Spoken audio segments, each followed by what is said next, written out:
ஓம் நம சிவாய நம. ஆன்மீக அன்பர்கள் அனைவருக்கும் வணக்கம். நாம் நம் மாணிக்கவாசக சுவாமிகள் அருளாளர் அவர் அருளி செய்த சிவபுராணம் என்ற நூலை சிறிது சிறிதாக சிறிய அளவில் நம் சொற்ப அறிவு கொண்டு சிறிதாக சிந்திக்கிறோம். அதில் இன்று வரும் பகுதி வேகம் கெடுத்து ஆண்ட வேந்தன் அடி வெல்க என்று வருகிறது. இப்போ இனி வரும் 5 வரிகளிலும் 5 அடிகளிலும் வெல்க என்று வருகிறது. இப்போ முதலில் இந்த வெல்க என்பதின் பொருள் என்ன என்று சிந்திப்போம். நமச்சிவாய என்ற மகா மந்திரத்தை தொடர்ந்து உச்சரிக்கும் போது நம் உடலில் உள்ள அன்னமயம், பிராணமயம், மனோமயம், விஞ்ஞானமயம், ஆனந்தமயம் ஆகிய 5 மையங்களிலும் இந்த மந்திரம் பதிகிறது. இந்த மந்திரத்தின் பதிவுகள் தோன்றுகிறது. இப்படி பதியும் இந்த மந்திரத்தின் பதிவுகள் என்றும் வாழ வேண்டும், வெல்க என்று சொல்கிறார் சுவாமிகள். அப்போ இந்த மந்திரங்களில் நம்ம நமச்சிவாய மந்திரம் எப்படி பதிகின்றது என்பதை பற்றி சிந்திப்போம். இப்போது இது பகலானு, இது இரவானு என்பதை அறிந்து அதற்கு தக்க அதற்கு ஏற்ப நம் அக உடலையும் புற உடலையும் தயார் செய்யும் பணிகளை நம் உடலில் உள்ள 2 முக்கியமான சுரப்பிகள் செய்கின்றன. பிட்யூட்ரி, பீனியல் என்ற 2 சுரப்பிகள் எப்போதும் கண்காணித்து கொண்டே இருக்கின்றன, கண்காணித்து செய்கின்றன. இந்த சுரப்பிகளுக்கும் நம் உடலில் உள்ள நாடிகளுக்கும் 6 ஆதாரங்களுக்கும் நெருங்கிய தொடர்பு இருக்கிறது. நமக்கு உள்ளும் புறமுமான கட்டுப்பாட்டை இச்சுரப்பிகள் தம் கையில் வைத்துக்கொண்டு நாம் அறியாமலேயே நம்மை ஆட்டி வைக்கின்றன.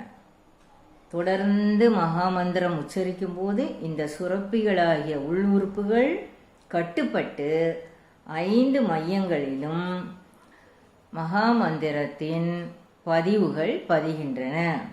இந்த சுரப்பிகளின் செயல்கள் கட்டுப்படுகின்றன. கட்டுப்படும் போதுதான் இந்த மந்திரத்தின் பதிவுகள் பதியும். இப்படி நமது 5 மையங்களிலும் இந்த மகாமந்திரம் பதிகிறது என்று பார்க்கிறோம் அல்லவா? இப்போ இந்த 5 மையங்கள் என்னென்ன என்று பார்ப்போம். இப்போ அன்னமய கோஷம் நாம் உண்ணும் உணவால் வளரும் உடல் உறுப்புகளின் உள்ளே உள்ள அக்னியும் நிறமும் சுடர்விடும் எல்லை. அந்த எல்லை எதுவோ அதுவரை அன்னமய கோஷமாகும். இது அன்னமயம் கோஷம். அடுத்து நாம் மூச்சுக்காற்றை உள்ளே இழுப்பதும் விடுவதாலும், மூச்சுக்காற்றை உள்ளே இழுப்பதாலும் விடுவதாலும் உள்ளே ஏற்படும் காற்று அலைகள், அக்காற்று அலை தோற்றுவிக்கும் பிரதிபலிப்பு, அந்த காற்று அலைகள் தோற்றுவிக்கும் பிரதிபலிப்பால் அதனால் அணுக்களில் தோன்றும் காற்று அளவுகளும் இந்த பிரதிபலிப்பும் நம் உடலில் உள்ள எல்லா அணுக்களிலும் தோற்றும் இந்த காற்று அலைகளும் இவை எல்லாவற்றையும் பிராணமய கோஷம் என்று சொல்வார்கள். இனி மனோமய கோஷம். நம் மனத்தின் எல்லைகள் மனோமய கோஷமாகும். நம் மனதின் எல்லைகள் எதுவரை? நம் மனம் எல்லை எதுவரையானால் இடைவிடாது சிந்திக்கும் போது மனம் உலகம் வரை விரையும். உலகம் முழுவதும் விரியும். எப்போதும் இடைவிடாது மனம் எதையாவது சிந்தித்து கொண்டே இருக்கிறது. உலகம் மொத்தமும் மனதில் அப்போது அடங்கி விடுகிறது. உலகமே எல்லையாகிறது. இதுவே யோக ரீதியில் யோகத்தில் இருந்து கொண்டு சிந்திக்கும் போது, மனம் சிந்தனை செய்யும் போது பிரபஞ்சம் வரை மனம் விரிகிறது. அப்படி இது மனோமய கோஷம். இனி விஞ்ஞானமயம், அறிவு தெளிவினால் நடக்கும் காரண காரியங்கள், இவை விஞ்ஞானமயம் எனப்படும். இனி அறிவு தெளிந்து இறை சிந்தனை இடைவிடாமல் நிகழும் போது உருவாவது ஆனந்தமய கோஷம். இந்த 5 மையங்களிலும் பதியும் மகா மந்திரம் வெல்க என்கிறார் சுவாமிகள். இதைத்தான் இந்த அடுத்த 5 அடிகளில் வெல்க வெல்க என்று 5 முறை வருவது. ஒரு முறையும் ஒரு மையத்தை வைத்துக்கொண்டு வெல்க வெல்க என்று சொல்வதாக கொள்ளலாம். இனி ஒரு அடியாக பார்க்கலாம். முதலில் வருவது வேகம் கெடுத்தாண்ட வேந்தனடி வெல்க. வேகம் கெடுத்து ஆண்ட. வேகம் என்றால் என்ன?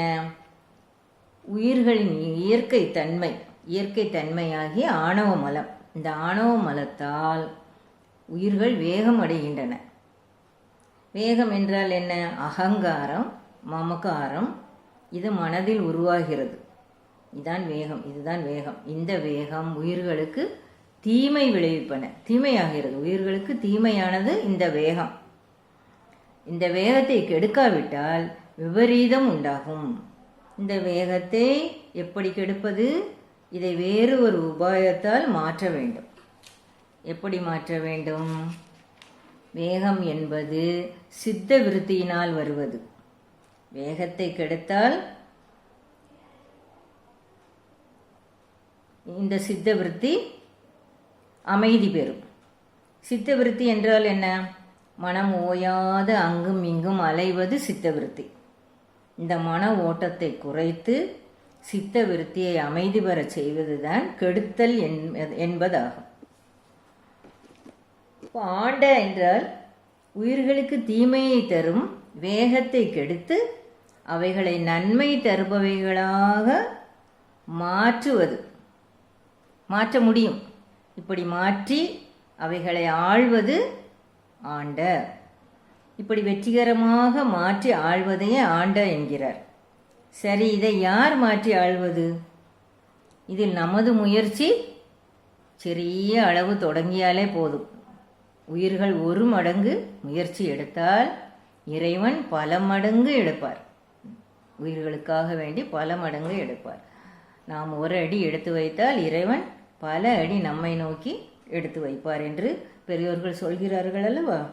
இப்படி இறைவனே நம்மை நோக்கி நம்மிடம் வந்து நம்மோடு இருந்து இந்த வேகத்தை கெடுத்து ஆள்கிறார். இப்படி இறைவனே வேகத்தை கெடுத்து ஆள்வதால் அடுத்து வேந்தன் என்று சொல்கிறார். வேகம் கெடுத்து ஆண்ட வேந்தன். இப்படி வேகத்தை குறைத்து ஆளும் கடவுளின் அருளானது வேந்தன் செயலை போல் உள்ளது. அதனால் வேந்தன் என்கிறார் சுவாமிகள். மல பரிபாகம், ஆணவ மல நீக்கம் என்பதை இறைவனால் மட்டுமே செய்ய முடியும். இறைவனால் மட்டுமே செய்யக்கூடிய செயல் என்பதை விளக்கவே வேந்தன் என்கிறார் சுவாமிகள். இனி அடி வெல்க.